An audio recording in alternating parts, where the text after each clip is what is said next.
Okay, don't judge me because my garage is dirty. I live in Austin, Texas. We just got done with a ½ inch of ice and 6 inches of snow, which this place was completely unprepared for. But my water heater worked fine all through it, knock on wood, other than the 2 days we didn't have water. It came back up, everything was fine. I have an electric water heater. And then yesterday, which is 5 days after we've thawed out, I have no hot water. So first thing we're gonna do, make sure your breaker's off. Step over all the trash in the garage because you couldn't get out in the snow and ice. Okay, so I've determined that I'm going to replace the thermostat and the heating element because if I'm in here, I might as well do both, and I don't know when this has ever been done. I've been in this house for 4 years. The other thing is I have a very small water heater, which, much to the dismay of most plumbers, doesn't have an upper and a lower. It only has a lower. So here's what we're gonna do. Open the hot water faucet in the house, and I have connected a hose right here that runs out to my driveway. Don't worry about that, it's going out fine. I know you really can't see it very well, but you want to turn off your cold water supply, which mine is up there where that light is shining. It's just an arm. You want to make sure it's 90 degrees to the water line, and that's off. Also, when you're draining your water heater, you want to make sure that this pressure release, you can hear that. You want to make sure that it's open by standing out straight. Close it when you're done like that. You definitely want to make sure that you leave 2 to 3 hot water taps open while you're doing this job so they don't get airlocked. Also, once you're finished, they need to run 4 to 5 minutes till they stop sputtering. Then you want to shut them all off. Then it's probably going to take about 45 minutes, almost to an hour before my water was heated up enough that I could tell it was hot water was working again. Also, don't forget when you're trying to drain down your water heater, you need to take one of the water lines, preferably I use the cold water line, make sure it's off like that one is. But you have to take this line off the top of it because you need the airflow or it forms a vacuum in there and your water won't drain. Turn this screw right here. And we are draining the water heater. So we're gonna get everything out of this water heater, and we're basically gonna replace these 2 items here. By the way, I also have a switch right there that turns my water heater on and off. So I have it off right now. Everything should be off. I hate electricity. All right, as you can hear the birds in the background, just a couple of things real quick for you before you go and replace all this. And I tested mine with an ohm meter to make sure that I had a bad thermostat. And like I said, or not a bad thermostat, but a bad heating element. And since I'm in here, I'm going to do the thermostat as well. But if you run into this problem, the first thing you should do is cut the power to your water heater and then hit the high limit reset switch. Sometimes that works out. If your high limit reset switch keeps tripping, then that means you got another issue, and you're probably going to have to go through all what I'm getting ready to do. Okay, so all we're going to do is we're going to take the wires off. They're all Phillips head screws. I hate electricity, even though I've already touched this and I know there's no electricity and I still hate it. And then these 2 clips down here, this thing is going to slide out. My hands are going to get in the way a little bit here, but anyway.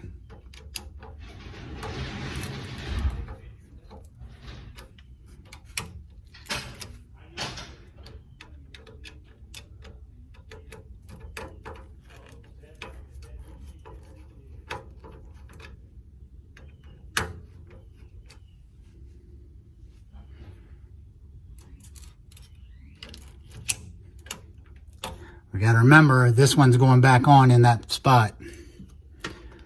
Okay?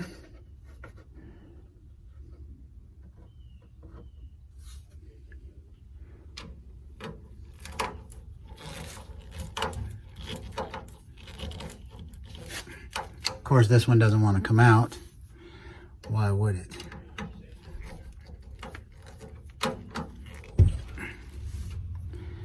Now, none of these do. So, let's see here. I don't want to strip something.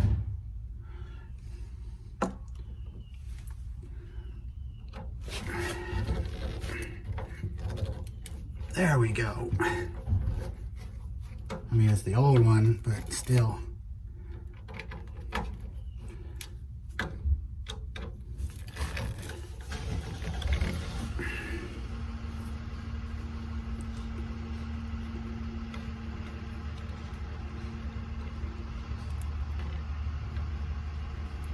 just come off with it. I believe that. I don't know if that's just a retaining screw or what, but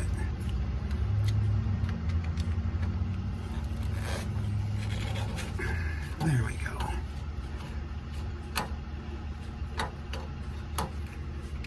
Take that out. Take this out. Oh, there goes the screw.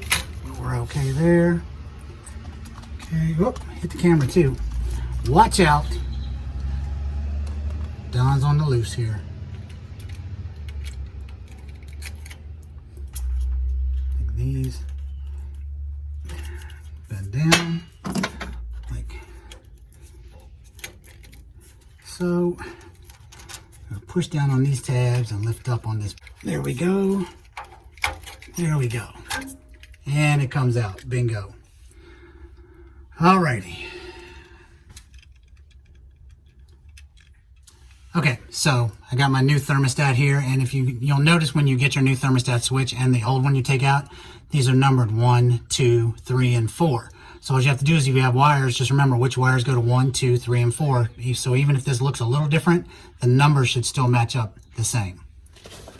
So I put these wires on here already, so that's going to go to 1, that's going to go to 3.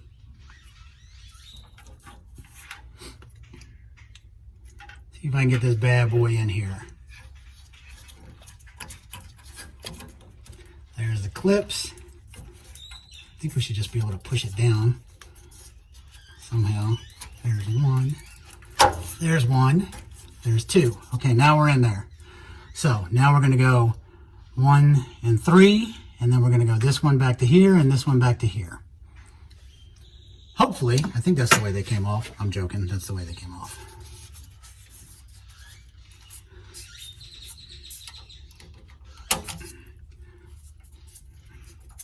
Get this in there.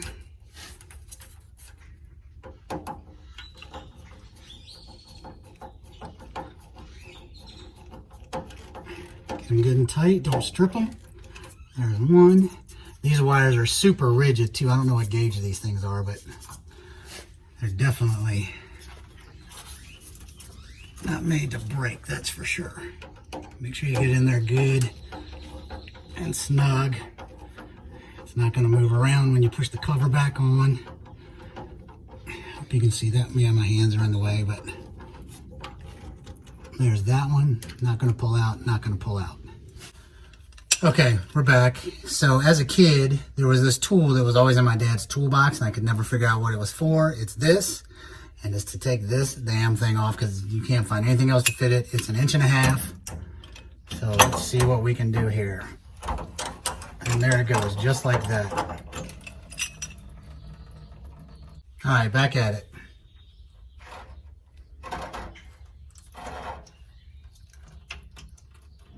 Okay, so it's been all day. I got the old heating element out right here. You can see that. And I got the new one in there. I'm gonna wire this bad boy up. We're gonna fill it with water, and we're gonna try and see if that was my problem. Good Lord, I hope it is, because this took all day.